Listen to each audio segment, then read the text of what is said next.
The others can trickle in.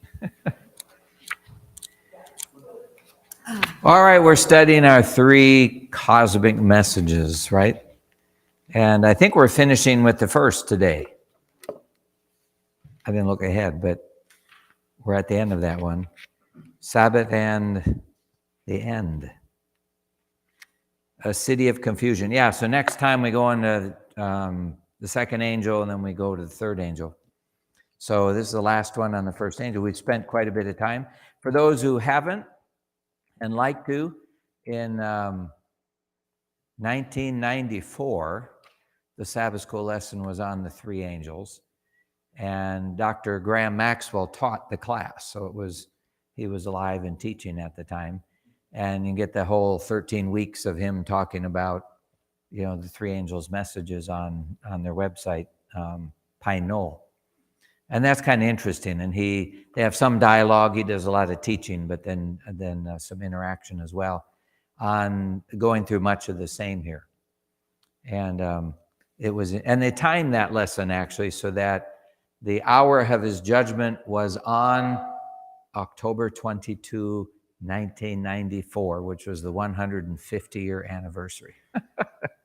And Dr. Maxwell was not there that Sabbath because he was in Paradise, California, giving a celebration of the celebration or remembrance of the 150 years where the cleansing the sanctuary started.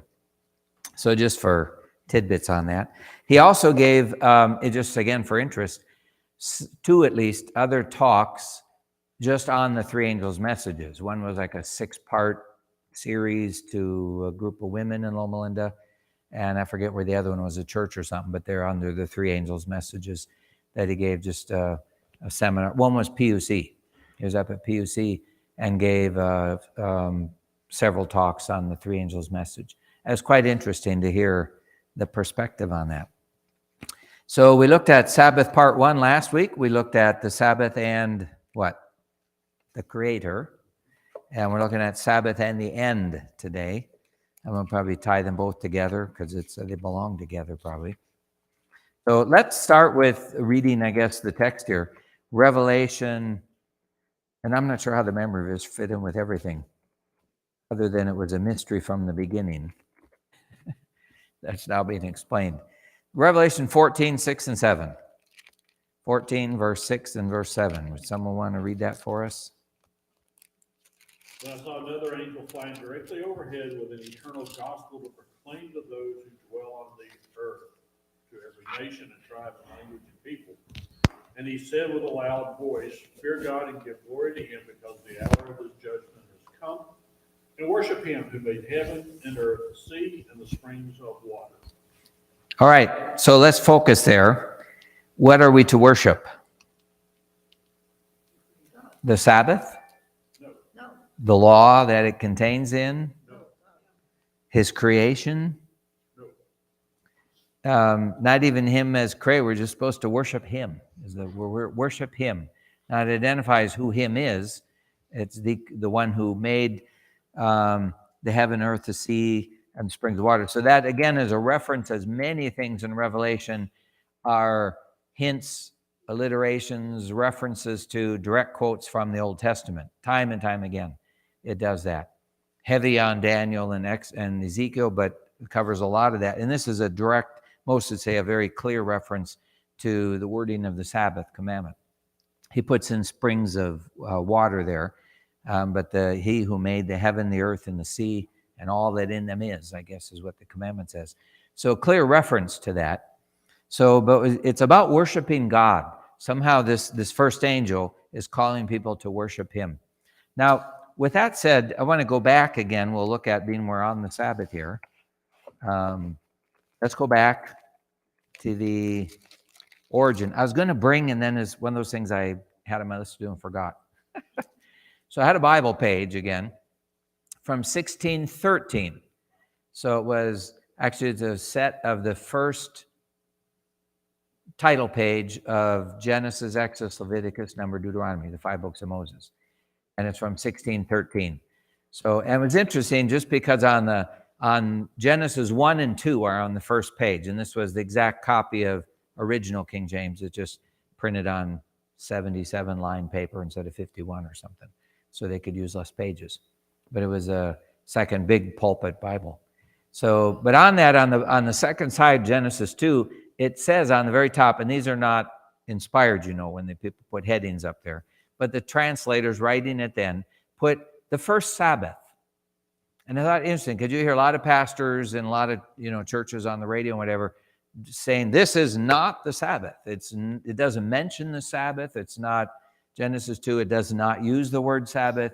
You have to not know anything about Greek to say that, because in Greek you'd be obvious that it's speaking of it. But anyway, to the King James translators, it was obvious it was the first Sabbath, and I thought that was interesting.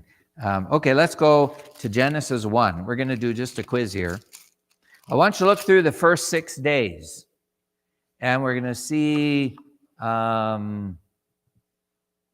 something that's similar about all 6. Actually, the first 2 have an exception, but like 4, 5, 6, 7, 4, 5, and 6. What do you see there? It says about that.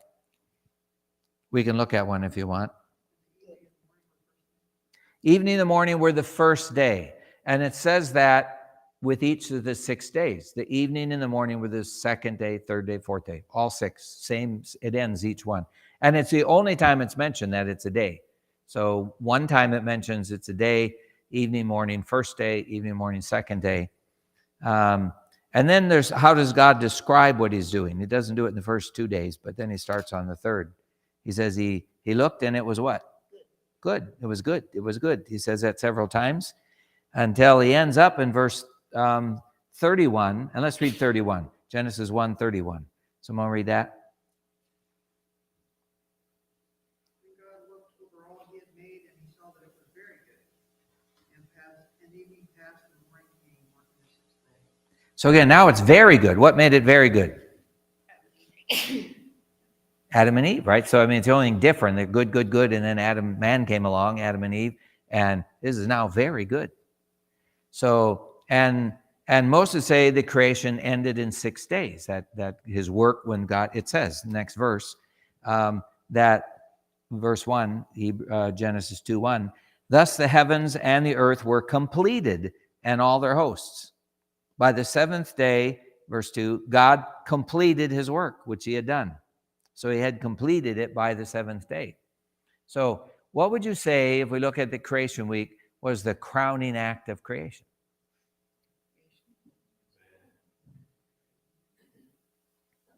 Crowning act to me was the creation of humanity.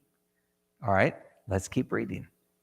So let's read these first 3 verses now. Genesis 2:1 through 3. Someone read that. Thus the heavens and the earth were finished, and all the host of them. And on the 7th day, God finished his work that he had done, and he rested on the 7th day from all his work that he had done.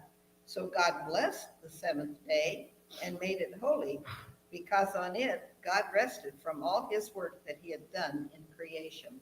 All right. Now, when reading that, and we read some of the similarities of the first 6, how is this 7th day similar or different from the first 6? Yes, Bill. There's nothing that indicates in these 3 verses that God created the Sabbath as part of the earthly creation. We believe that there were angels that were already existing. If there are other worlds that were already existing, they would have already had to have been observing the Sabbath.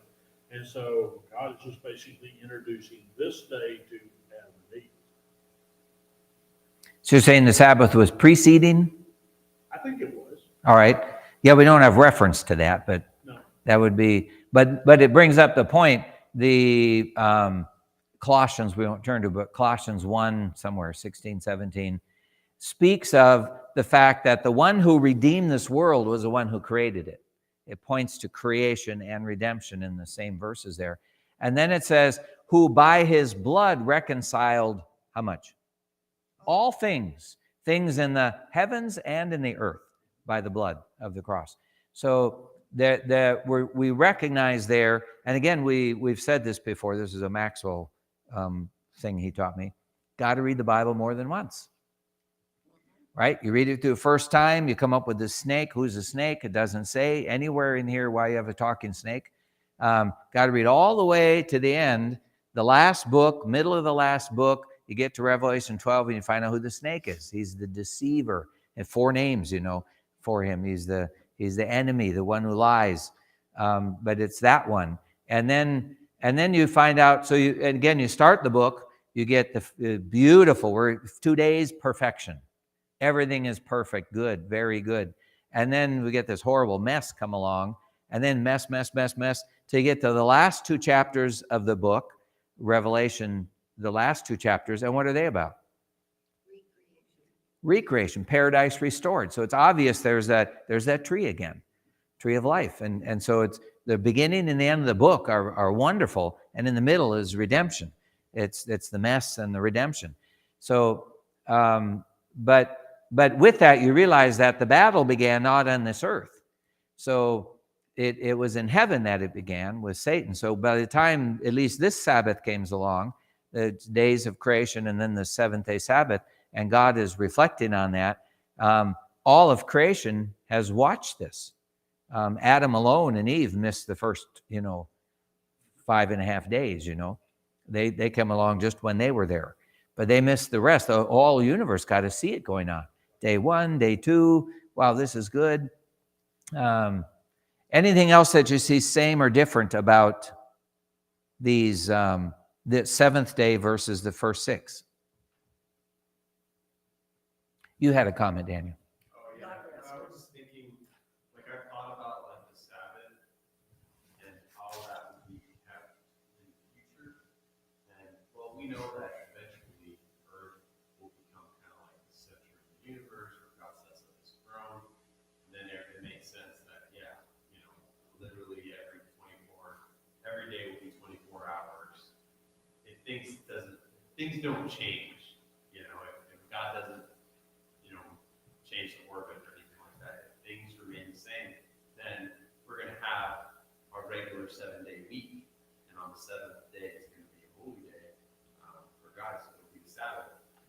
But I also often wondered, what if we are in another planet and days are,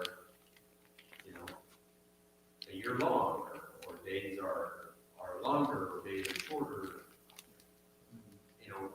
That would be interesting, and it'll be. And who knows how it is in heaven, because they have 24-hour days.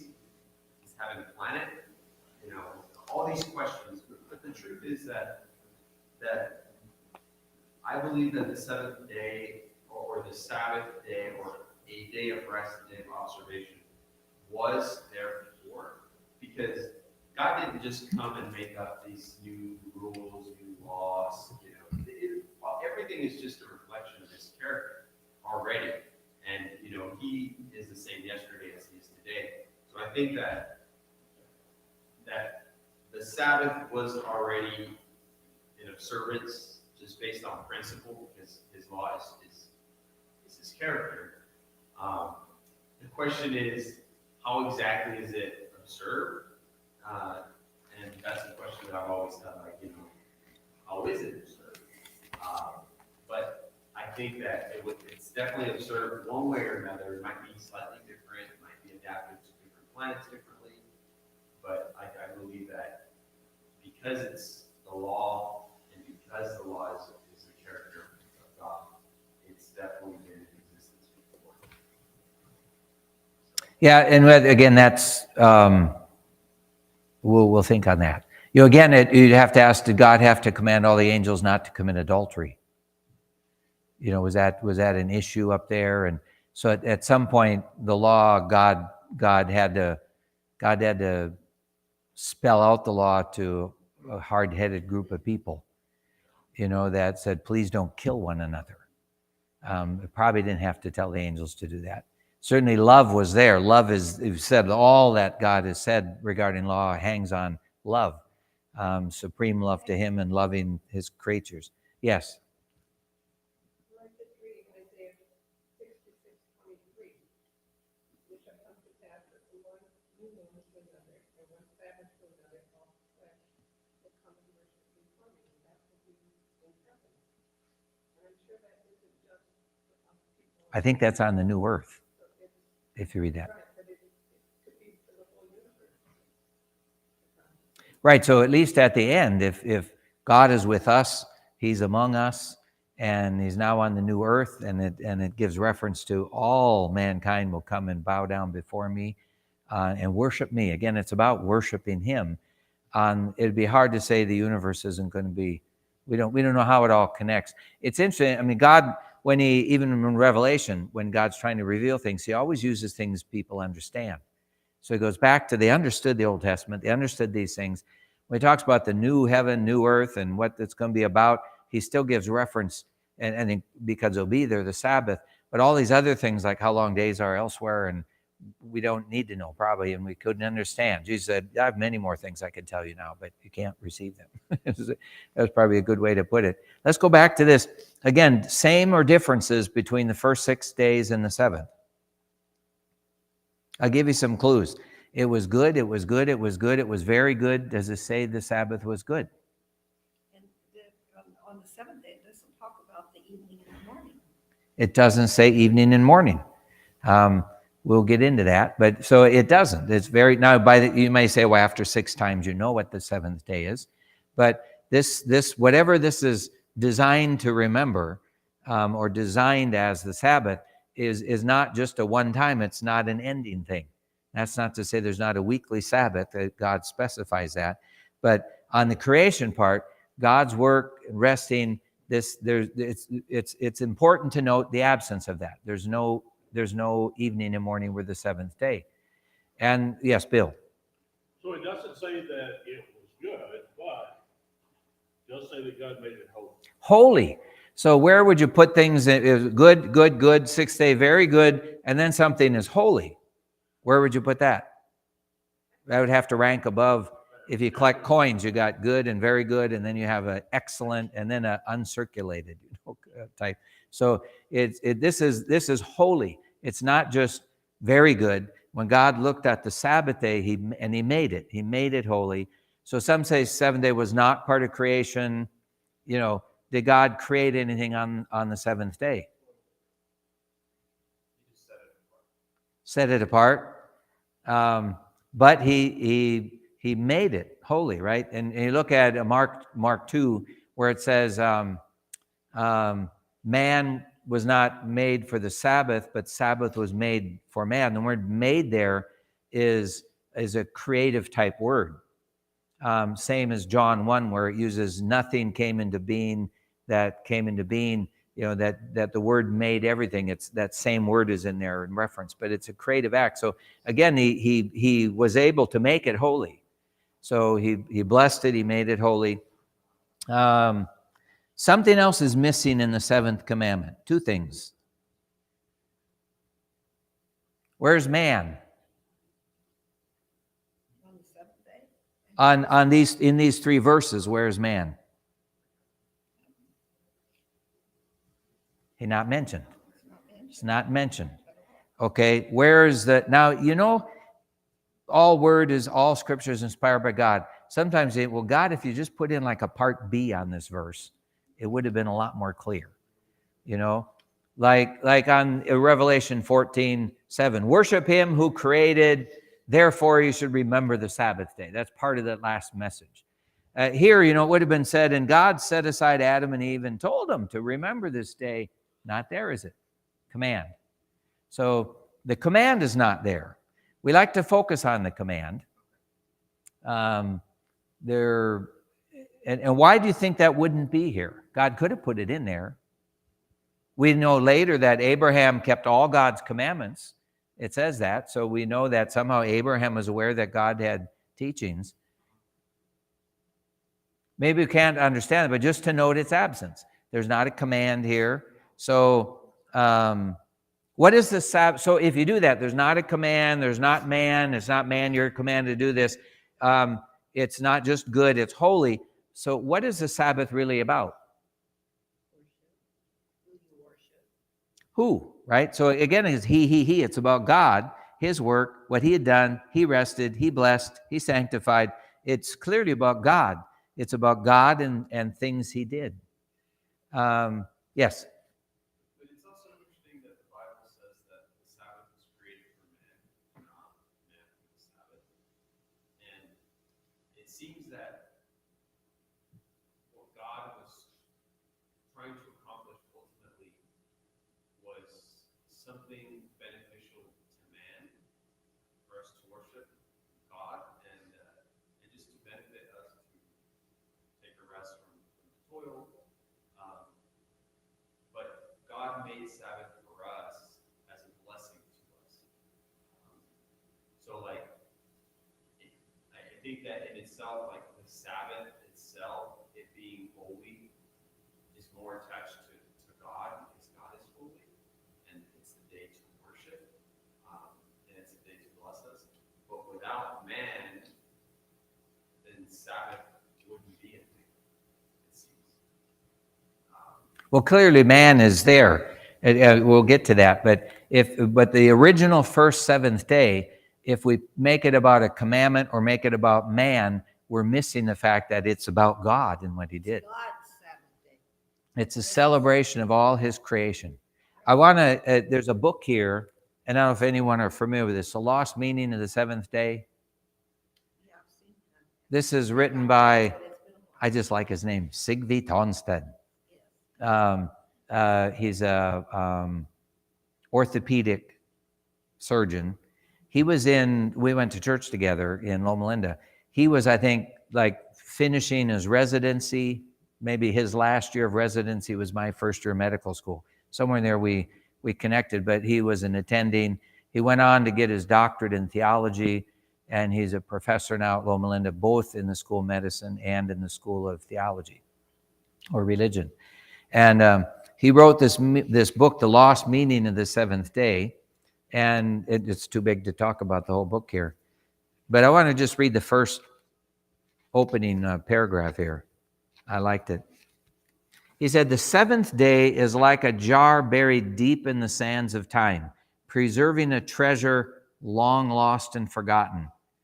We have only partial knowledge of the factors that cause this jar to disappear, but we are nonetheless in a position to predict what will happen when the treasure is recovered.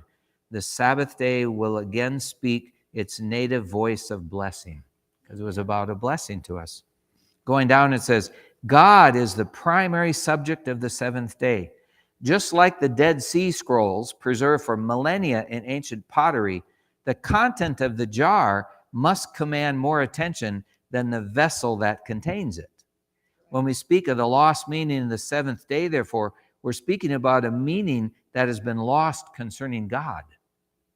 So did Satan ever come along and try to, he has through evolution, but has to Adam and Eve, did Satan come along and say, I'm a talking snake. Let me tell you how I really came about. I was in the sea and I got, crawled out on the land and I learned to talk, and these long evolution. Did he say that? I mean, Adam and Eve hadn't seen creation. He could have done that, right? He could have told them the whole story of evolution. Began 4 billion years ago, Adam and Eve. What did he do? Did he attack the fact that they were created beings or God was a creator? Not at all. He attacked what type of a creator he would have been. Has God not said, God, this person who created you can't trust him. He's lying to you, and he's trying to hold something back from you. That's why he's the deceiver. And that's why in the battle in Revelation, the way God fought that battle was by sending his own son, Michael, who was like God. So what was God's answer to all the false charges about him? He was sent to, this is what I'm really like, my son. And so let's go back here, I guess, to the day. So anyway, that's a good book. He makes some points in there. It's the lost meaning of the day, the seventh day. What was it about? And it's about God and what he did. So again, his work was completed. It says that twice. He was completed. The other thing this mentions is 3 times or 4 times, 3 times, I think, the seventh day is mentioned. The other days mentions the day only once. First day, second day, only once. This one 3 times. Now, if you look again, first 3 days of creation, God first day did what? There was darkness. He made light. He separated the darkness from light. Separation. He made spaces, light and dark. Then the second day came along, what? bunch of water on the earth. He separated it. Again, separation. So you have the atmosphere above and the waters below. Third day, what did he do? He took out the land. So he separated the land from the water. So 3 days, and he made this space now. He filled it with plants, but he has land and sea, and you have atmosphere and water, and then you have light and dark. Now on the fourth day, what did he make? Like he filled the space of the first day. So the first day you have light and dark, day and night, but then on the fourth day, God's going to fill that with the sun and the moon and the stars. And then you have the atmosphere above and the atmosphere, the waters below. And what does God do on the fifth day? He fills those spaces with all the birds in the air and all the creatures in the sea. And what did he do the sixth day? He took the land and he filled it with animals. And then he lastly made Adam. Now the seventh day, what does God fill it with? His presence, because he makes it holy. So, and that's the space, as I think the lesson referenced a book by Herschel, I think that was his last name, on the Sabbath. Wonderful book. But he talks about it's like a sanctuary in time. You know, it's a time filled with holiness of God. And so it's about God and recognizing. So what is it God wanted us to know about him in the Sabbath day, in the original Sabbath day? Was it all about, we get to the commandment and it says, remember the Sabbath day to keep it holy. Why? Because in 6 days he created. He points us back to the creation. Is the Sabbath all about looking back? Just that? Is there any other part of the Sabbath that we're missing if we only do that? And he'll make a point in the book. It's not so. Looking back, which reveals his power, but the Sabbath is something that reveals his character and how he rules, how he governs his creation. It's about his character. So what was his character like? So if you get your contractor, you build the house, and all his work is finished. We gave this illustration before, but all his work is finished. And then, so you're ready to move in the house, and you see him moving in. He's got like a bedroom, and you say, "What are you doing?" "Oh, I'm going to hang around. You know, I just buy a house. I built it, so I got my own bedroom and my own little space here. I'm going to join you." What would you think of the contractor? I mean, the contractor, your work is done. Get out of here. You know, we're going to enjoy your house. Yeah, would you want him to move in with you? So when God's work was done, building this world, in a sense, making it, creating it, did you want him to hang around or leave? So see, God, when he filled this day with his presence, was saying, I'm going to stay with you.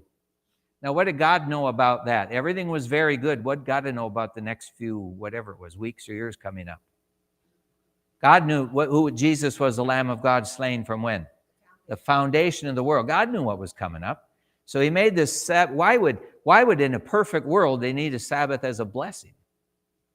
First of all, they didn't know God well. They just met him. So Sabbath by Sabbath, they're going to get to know God even better and reflect on all that he's done. They're going to get to know their Creator better. They didn't trust him. Boy, that first round, they lost out. But now they're going to learn. Remember, what did he do? What was the first thing they learned about God when they sinned? Their response was, I heard your voice again. I didn't listen the first time. This time I'm afraid of it, so I'm going to run and hide. And what is God doing? He's coming after him with the lamb under his arm. Adam, where are you? Let me tell you something. And he's going to talk to him about sin, and he's going to take that little lamb, and he's going to tell him about a Savior to come. All that, God knew that was coming up. So when God created this world, it wasn't something he just did and left. It's not just a day we honor because he did this in the past, 6,000 whatever years ago. It's about him, and he stayed with us. He wasn't going to leave us. He was. So the word that Dr. Tonstead points out, and I like him because he's Norwegian too, very nice accent. He says the original Sabbath was not about commandment, it was about commitment. He uses that term. God commits to say, I'm going to stay with this all the way through. Now, God knows what all the way through is, all the way to the end of Isaiah 66. God knows what the Sabbath is all the way through till it's the end of the book. The last 2 chapters, God knows that's what the Sabbath is about. I'm going to stay with you through this. Now, what do you think about a God who will do that? What do you think about Adam when he thought God was, is that you? And what is this lamb all about? You mean you're not mad at me? You're not come to kill me right now? No, I've come to save you. I mean, right away, he learns more about his Savior than he ever knew in a perfect world. He learned even more now because he's a Redeemer. So the Sabbath is a richness that we learn about the fullness of the whole role of God throughout the history of the world. Yes? Well, the Sabbath to me is an expression of his love relationship that he wants to have with us. Correct. What kind of relation he wants. So he was going to stay with you. He made the day holy. Let's keep moving. He sent Jesus to condemn the world. He sent Jesus so that we would not perish, but have everlasting life. That's correct. We're going to get in because the Sabbath has reference to that too. This I got from, again, it's not an Adventist book, but it's a theological word book of the Old Testament, where you look up all the Hebrew words and it has like all the definitions. It's like Kittle's, but it's only one volume instead of 10 for the New Testament. But in there, they said, so the climax of creation was not man, but the Sabbath. And for some of the reasons we pointed out. No command, it was about God. It was about his work. So again, on closing this part, what were the three things he did on the Sabbath?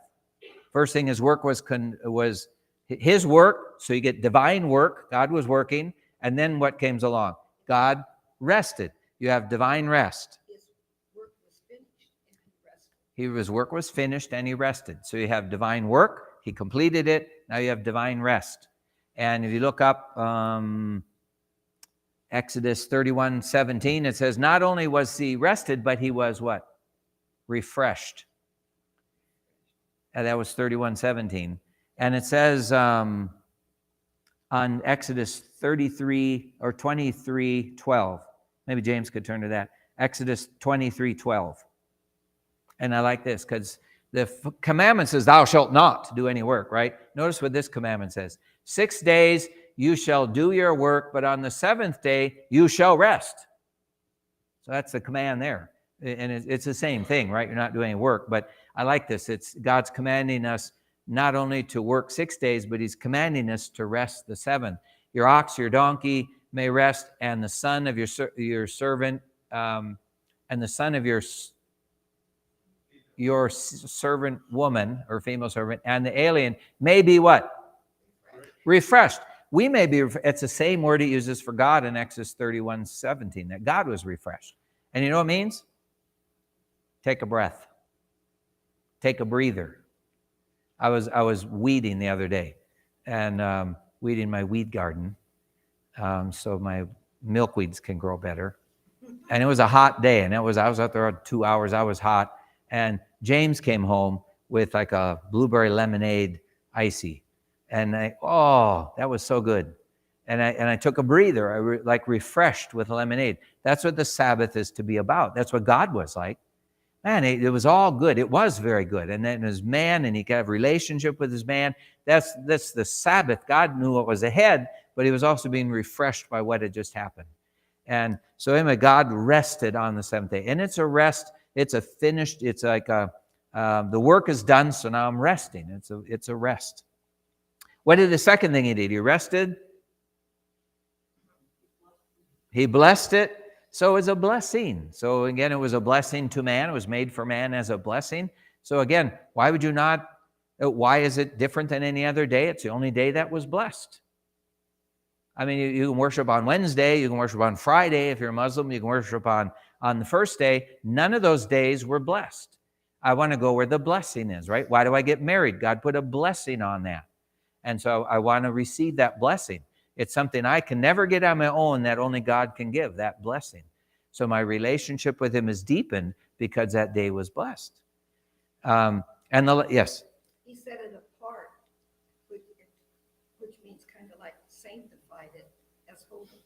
So the third thing he did was set it apart for a special purpose. Also used of prostitutes, by the way, in the Bible. There's set aside for a special purpose. Not to spoil the meaning of that, but that's what the word means. It's set apart for a special purpose. So in this case, it's a good purpose. And God was setting apart the day for a special purpose. So that's from the very beginning that's there. No command yet. I'm sure he instructed Adam and Eve, because when they come along and Cain kills Abel, they know they weren't supposed to have killed. We don't have a thou shalt not kill to say, well, you shouldn't kill. So you assume that just because they have a thou shalt worship on the seventh day, that God would have been negligent to not sit down with Adam. He just created him and say what this special day is all about. But the fact it's not a command there would help us focus on the original tenets about God and the work he did. He rested, was refreshed as well, and he blessed that day for our purpose too, and then he made it holy. Now, so man was able to learn more about God. Let's turn to Psalm 111 for just a minute.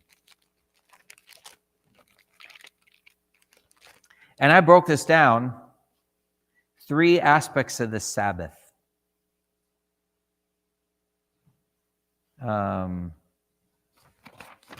And here, I was going to use my board, and I haven't done very good.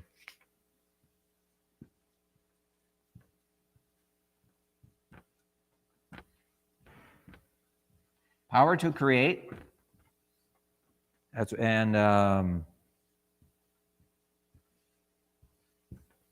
Love to redeem. God so loved the world that he gave his son. And then a plan to restore. I get all those in the Sabbath. So the power to create on Psalm 111. I didn't turn there. Let's go to verse 1, I guess.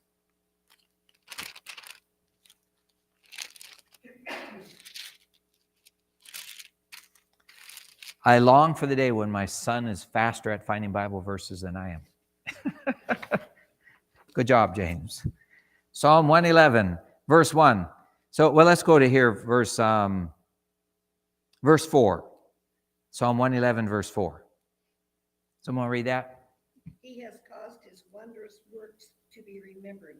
The Lord is gracious and merciful. All right, and I think that certainly can reference the purpose of the Sabbath. That God made his wonders to be remembered. And when we remember all his wonders, what's one thing that comes to mind? That he is gracious and he's compassionate.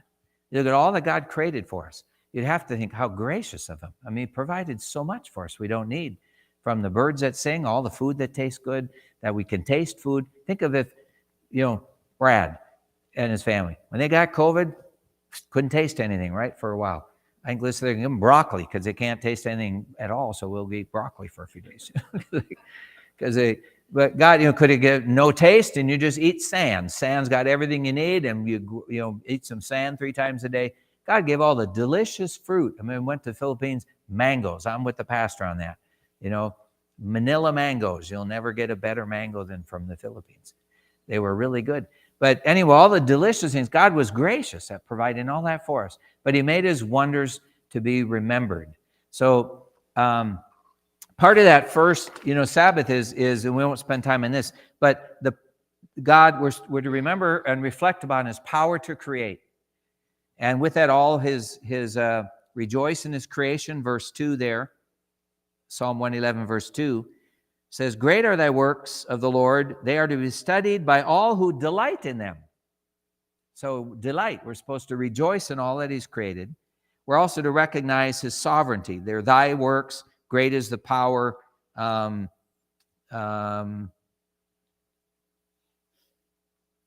Verse 6. He made known to his people the power of his works. So, God's sovereign. He's in charge of all the nations. So that's it. But his love to redeem.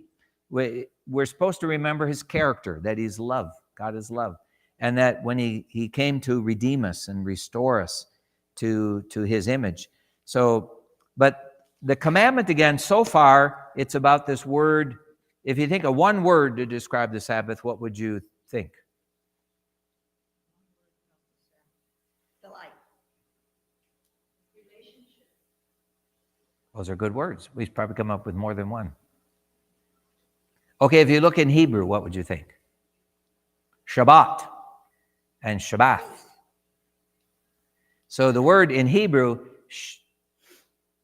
Shabbath, is God rested. It's a verb. God rested, Shabbat. And it's just one little change in Hebrew, and then it's Shabbat, which is a noun, meaning the Sabbath. It's a word for the Sabbath is Shabbat. Shabbat shalom, they say to you, peace on the Sabbath.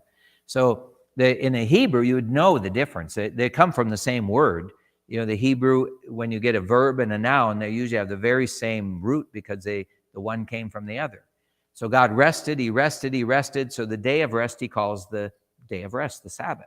So Hebrew, you read that. You don't read rest and Sabbath. You read Shabbat all the time and Shabbat. So it's obvious that that's what's going on. So if there's one word you come along with Sabbath, it's rest. You shall do no work. The intent of it, remember the Sabbath day, keep it holy. In it you shall do no work, or he commands us to rest, all about that. So that's a lot in the Old Testament. And the people were forever having fault because they were doing things, right? They were waiting.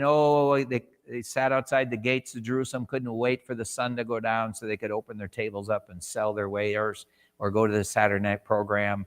They couldn't wait for the Sabbath to be over. They were longing for it to be over. And all the things and God gave them 70 years in captivity for all the Sabbaths that they neglected in the wilderness.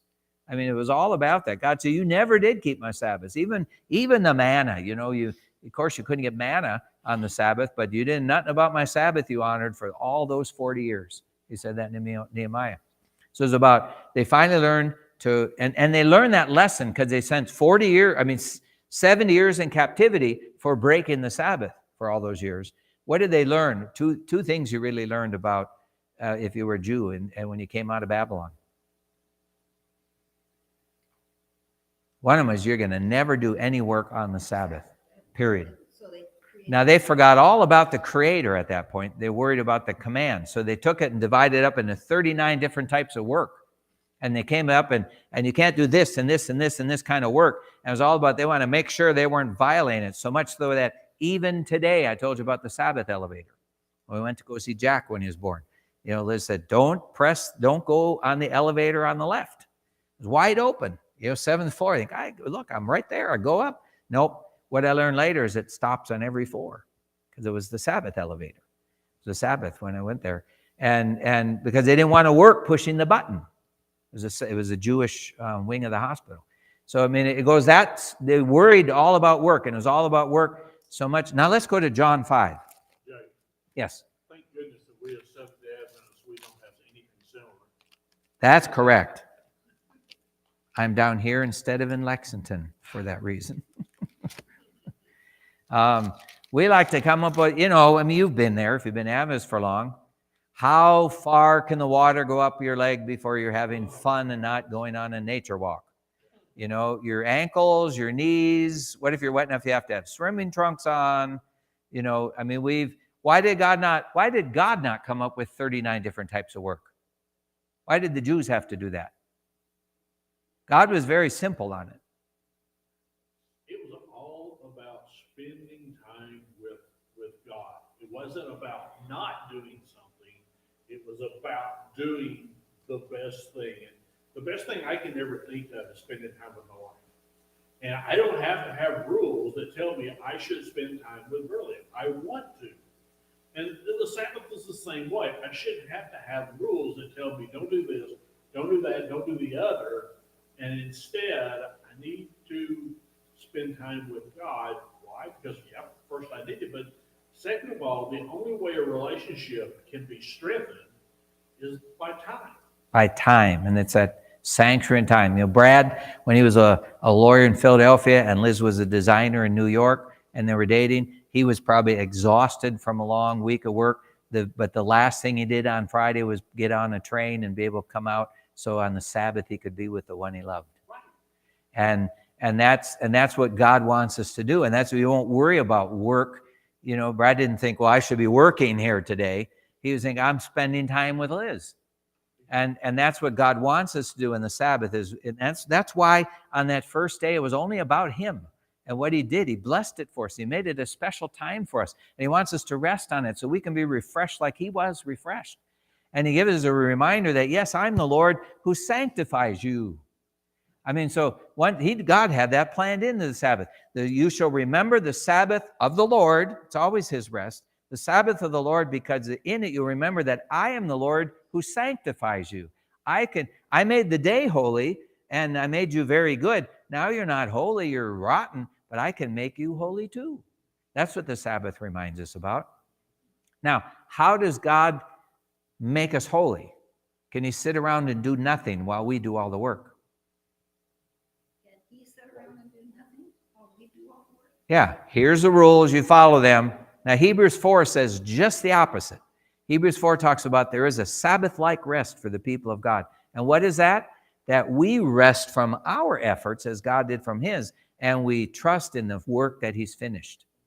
So God is the one who makes us holy. So how long did God rest? We didn't, the evening and the morning, we're not the seventh day. God rested. How long did he stay resting? From creation forever, right? His work was done from creation. When does work as Redeemer begin? From the foundation of the world, right? So what happened? Let's go to John 5 now. The healing at Bethesda. And you remember this well enough, so we won't read it, but we'll go in there if you want to reference it there. Verse 9. Or let's go to verse 8. Jesus had the man. He was laying there 38 years, and Jesus came down to him and said, do you want to get well? Do you wish to get well? And he got a little argument. I don't know, have anyone put me down in the water. Do you wish to get well? Not can you know how to do it, but do you wish to get well? And Jesus said to him, arise, take up your pallet and walk. And immediately a man became well and took up his pallet and began to walk. Now it was a Sabbath day. It was on the Sabbath day. The Jews, therefore, verse 10, were saying to him who was cured, it's a Sabbath and it's not permissible for you to carry your pallet. And it goes on once more. So 4 times this pallet is in here, carrying about. So it's obviously part of the story we want to focus on. Here's this man healed. Now, if he wasn't carrying his pallet around, it wasn't the Sabbath day, it'd be a non-issue. Jesus had lots of miracles that weren't in the book.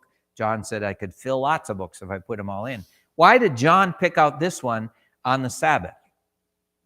And pronounce it in a way that here's the guy carrying around his pallet. He rolled up his little bed like a sleeping bag, and he's carrying it around, and it's going to get him in trouble. And who healed you, or why are you doing this? Well, the guy who healed me told me, to carry it around. Well, where is he? And they knew who it was. They just wanted him to say. When they get Jesus there, what does Jesus say? Verse 16. And for this reason, the Jews were persecuting Jesus because he was doing these things on the Sabbath, telling a man to carry his pallet around, right? Now, there's nowhere in the Old Testament say you shouldn't do that, but it does talk about healing. But he answered them, my Father is working until now, and I myself am working. For this reason, therefore, the Jews were seeking all the more to kill him, verse 18, because he was not only breaking the Sabbath, but he's calling God his own Father, making himself equal with God. So what's the word about this parable that got them so upset? I'm God. I am God, but what is God and I both doing? Working. So Sabbath is about rest, rest, rest in the Old Testament. Now it's about work. So why is that? My Father is working. I thought God was resting on the Sabbath. What is his work about? Salvation. So he sent his Son to save us from our sins. And so God, I'm working like my Father's working. They should have said, what kind of work are you doing? They should have sat there and tried to find that out instead of, see that proof that the very one who is Lord of the Sabbath they're condemning. And I had, heard preachers, they have all kind of fun with this. Jesus was tearing down the Sabbath. He was, and they admit he did nothing that the Old Testament said you can't do in the Sabbath. You're supposed to heal. John 7, he goes into this again, brings it up a couple months later. You're still trying to kill me for one thing I did on the Sabbath. What do you do on the Sabbath? You mutilate a little boy. You take and circumcise a little boy just so you can fulfill the law. What am I doing on the Sabbath? I'm making a whole man well. And you're criticizing me for that. That's my work, to make men well. So his work was to make that well. So you tie in God's God's initial purpose on Sabbath was we could remember all his creative power, but now we're going to see that it's so we can love, that he loves to redeem.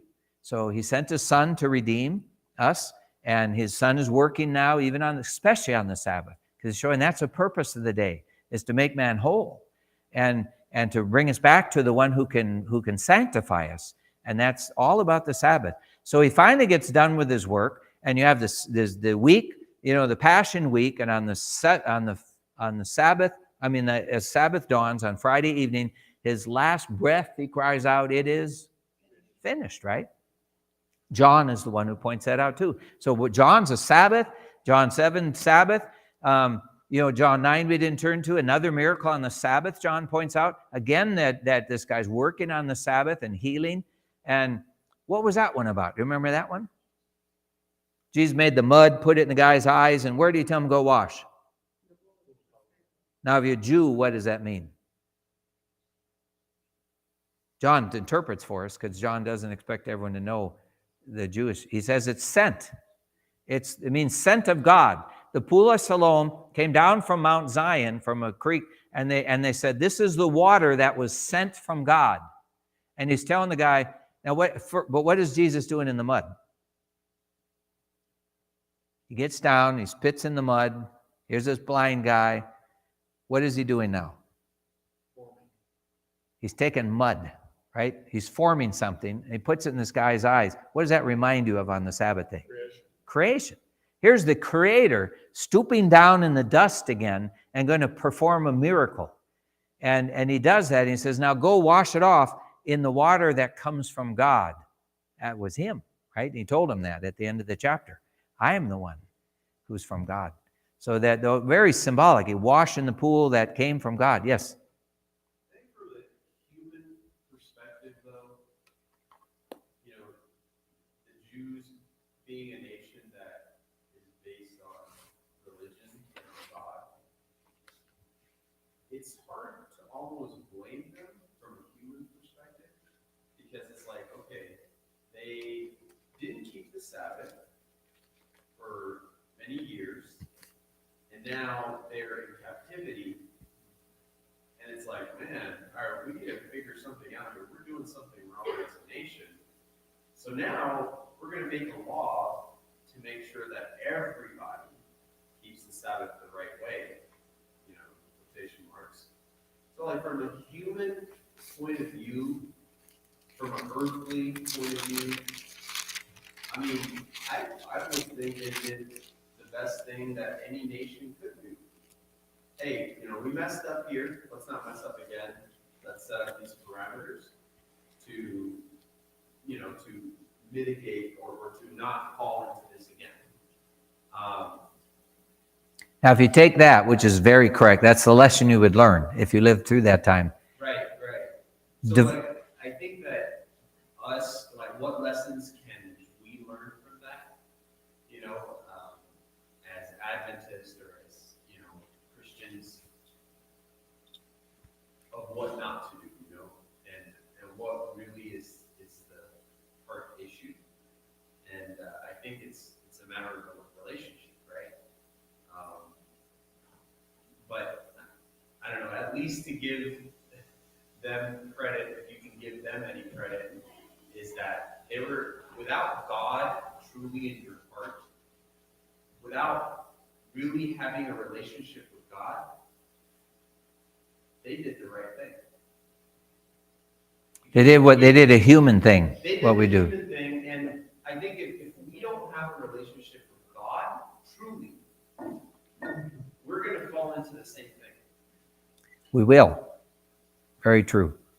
And we did back in 1888 when they talked about how wonderful the love of God was. They wanted to fight to keep the law in there. How could we prove the Sabbath without the 10th commandment, without the 4th commandment? Paul said, the law is just to show us how sinful we are, and we're led to Christ, and he's the one who can sanctify us. He's the one who puts us right with God. That's his work. That's what the Sabbath was about. When Dr. Sigve Tonse gave a talk, and they said, if I were to pick out my 3 favorite most important texts on the Sabbath, one of the three would not be Exodus 20. It would be John 5, which we just referenced. It's God is now working, and why is that important? Because that's the work he came to do, is save us. And the Genesis account, that this is what the day is all about. It's about time with God and the blessing he gives, he made the day holy, he can make us holy. We miss all that when we just turn it into a law we need to keep. And all these people, John is clear. He said in the start of John, and the light came, and the light shines in the darkness, and the darkness did not comprehend it or overtake it. And he came to his own received him not. And now they're rejecting the very one that was the Lord of the Sabbath. They put on the cross for they think breaking it. So they were so wrong. They're so convinced about the wrong thing that when he died on the cross, the very last thing they want to do is get him off there before the Sabbath, so we can go home and keep the Sabbath. Break his legs if you need to, and he was already dead, but he died.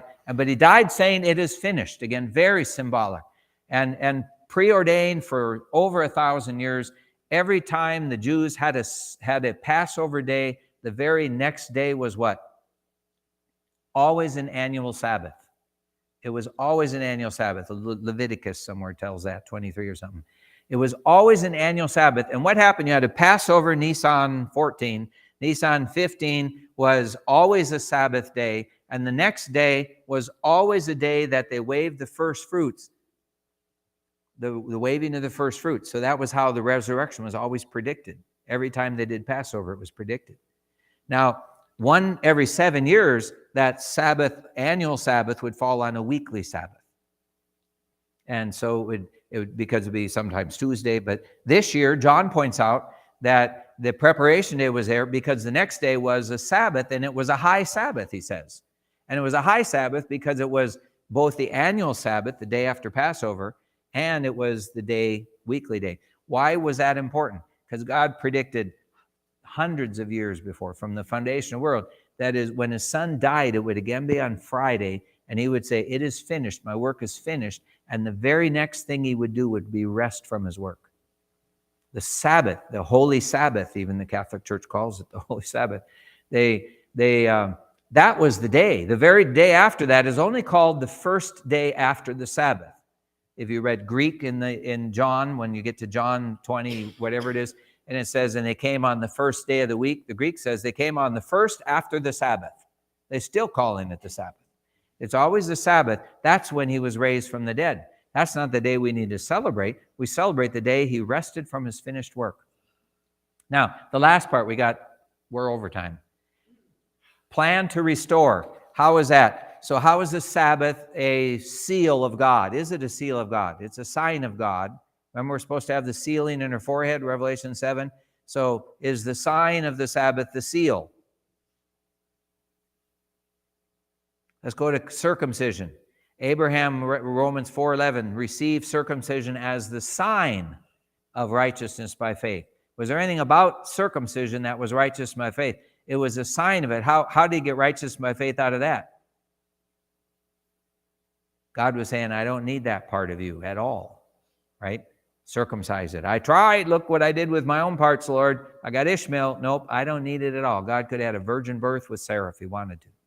So God did not need Abraham's help at all. It was a sign that only God can do the work. Now, the Sabbath is the same thing. It's a sign that only God can restore us. Only God can make us holy. Only God can sanctify us. It's his work, his finished work. So what is the seal then that God uses? We look at Hebrews 1:3, says Jesus is the exact representation of his Father. The character is the word actually in Greek. The exact character. He's the one who engraves this seal. So he's like the express image of God.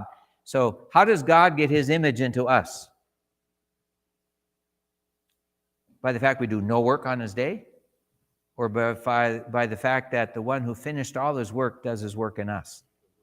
It does his work in us.